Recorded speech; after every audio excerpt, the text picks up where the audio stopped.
Just a reminder that tomorrow, Tuesday, the 2nd of May, there will be the prayer meeting in Carns Shrine from 8 p.m. to 9 p.m. with teas and coffees afterwards.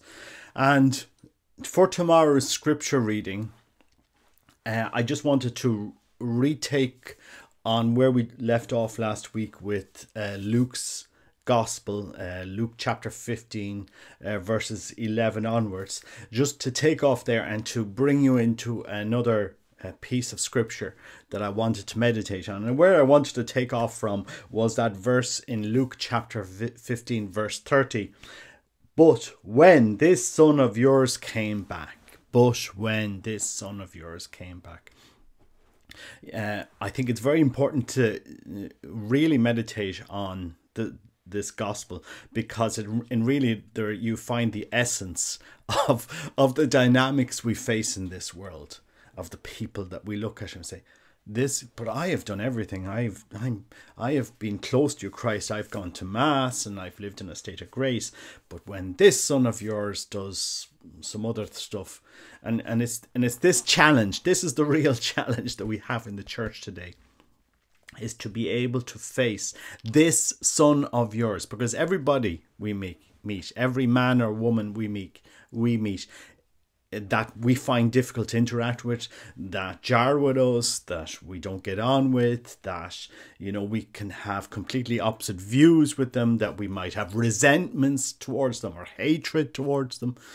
Because certainly the prodigal son's brother had a lot of resentment towards the fact that the father had taken him back, had put a stole, cloak on him and a ring on his finger and sandals on his shoes and killed the fatted calf and had a great meal. He resented the fact, look, he has taken so much from you and yet you have taken him back. And the parable that the piece of scripture that I want to draw you into tomorrow night is Corinthians 13. Now, and why am I drawing us into Corinthians 13? Because in the parable of the prodigal son, we see great love and great patience. Great patience. I was listening to an American author, Dan Burke, and he was in one of his podcasts. He was just talking about his early life and the difficulties he had coming from a family that, you know, there was abuse in that family. And he mentioned that love builds a bridge across which truth can pass. You know, love builds a bridge towards which truth can pass. And this is really what we need to do in our Catholic prayer groups around in Ireland, especially the Men of St. Joseph. Love builds a bridge across which truth can pass. And nowhere else in Scripture. I think if you read all of the great teachers of the faiths, of many faiths, the Buddhas and Muhammad and all of these teachers, because if you've ever studied philosophy of religions, you do go into them. I do think this passage has to be one of the most amazing passages, and you could meditate on this for years and years to come. But it really does show how great, how much importance St. Paul gave to love. St. Paul, a great figure. Often I used to go to Tre Fontane in Rome, to the place where he died, or you could go up on a hill overlooking Thessaloniki to where he preached, and imagine him preaching there, or go to Jerusalem. St. Paul, one of these great saints. And I just want to connect Luke 15 to Corinthians 1:13 here to bring us into this mystery of patience and love. If I speak in the tongues of mortals and angels and do not have love, I am a noisy gong and a clanging cymbal. And if I have prophetic powers and understand all mysteries and all knowledge, and if I have all faith so as to move mountains, but I do not have love, I am nothing. If I give away all my possessions, and if I hand over my body so that I may boast, but do not have love, I gain nothing. Love is patient. Love is kind. Love is not envious or boastful or arrogant or rude. It does not insist on its own way. It is not irritable or resentful. It does not rejoice in wrongdoing. It rejoices in the truth. It bears all things. It believes all things. Hope all things. Endures all things. Love never end. But as for prophecies, they will come to an end. As for tongues, they will cease. As for knowledge, it will come to an end. For we know only in part, and we prophesy only in part.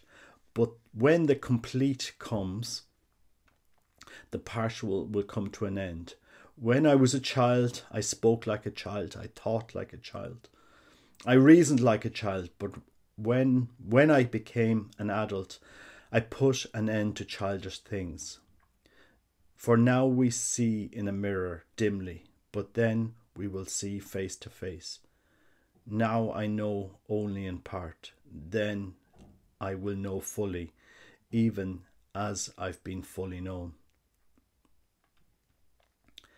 As for faith, hope, and love, abide these three. The greatest of these is love. And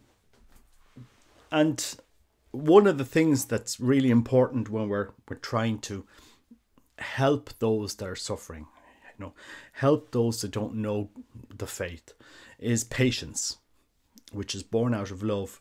And in Luke 15, we have this example of the Father asking us to love and to be patient. But when this son of yours came back, and the Father responds, but we had to celebrate and rejoice because that brother of yours was dead and came to life. He was lost and has been found.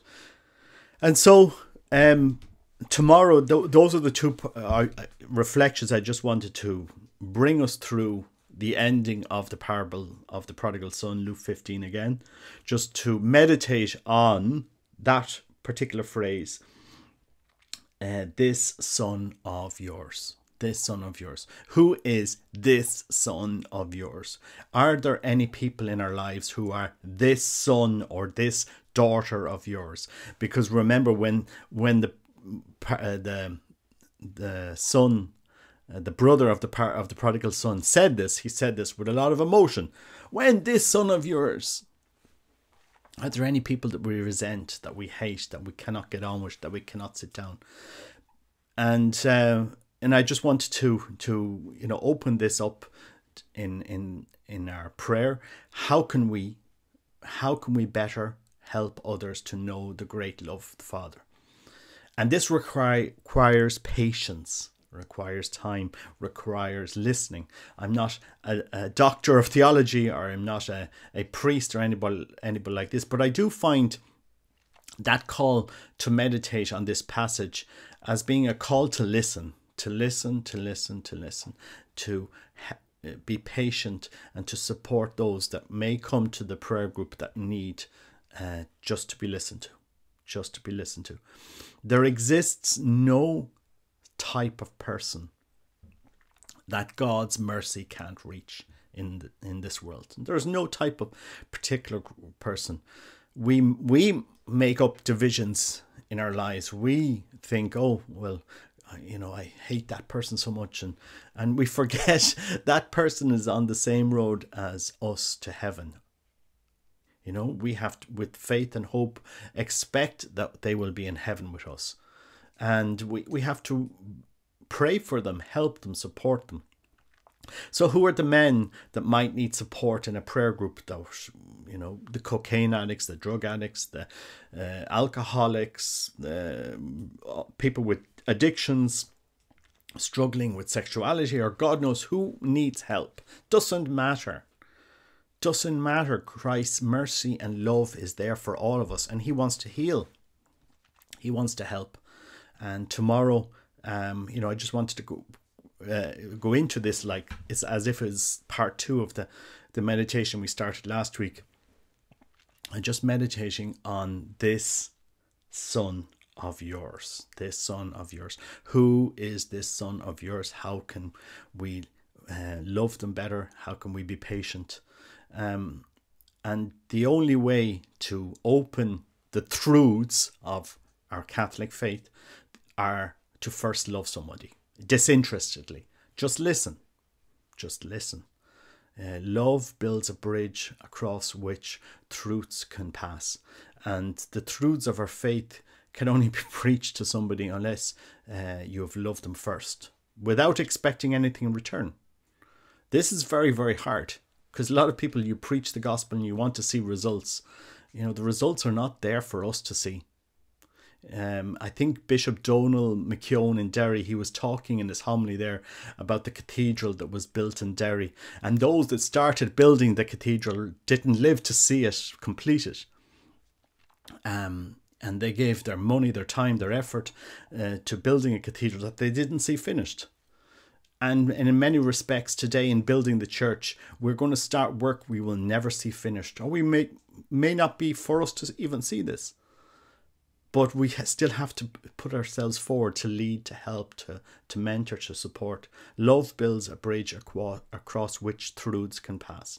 And the truths of our faith, which cannot change, they can only be preached. The gospel can only be preached by deep love, disinterested love, love that is poor, chaste and obedient, love that doesn't ask for anything in return. That's very hard sometimes in the church.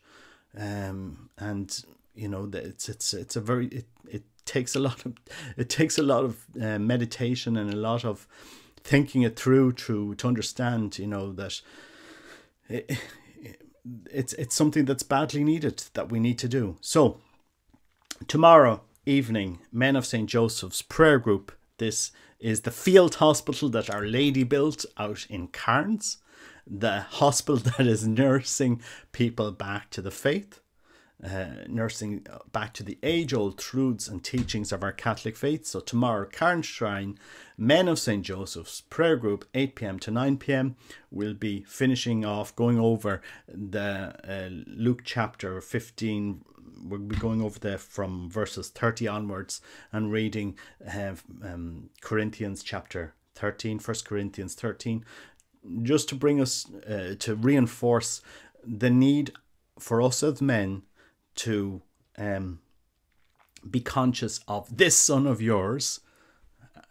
We say this to the Father, this son of yours. How can we help this son of yours? Who is this brother of ours? How can we help this brother of ours? Because remember, the father in the parable of the prodigal son reinforces the fact that this is a brother of ours, of our brother. So how can we help? And so just come along. Anybody that wants to know Christ more, that wants to have rosary, fraternity and scripture together, something very simple, don't need to reinvent the wheel. How can we help? Anyway, God bless you. Take care. Bye bye.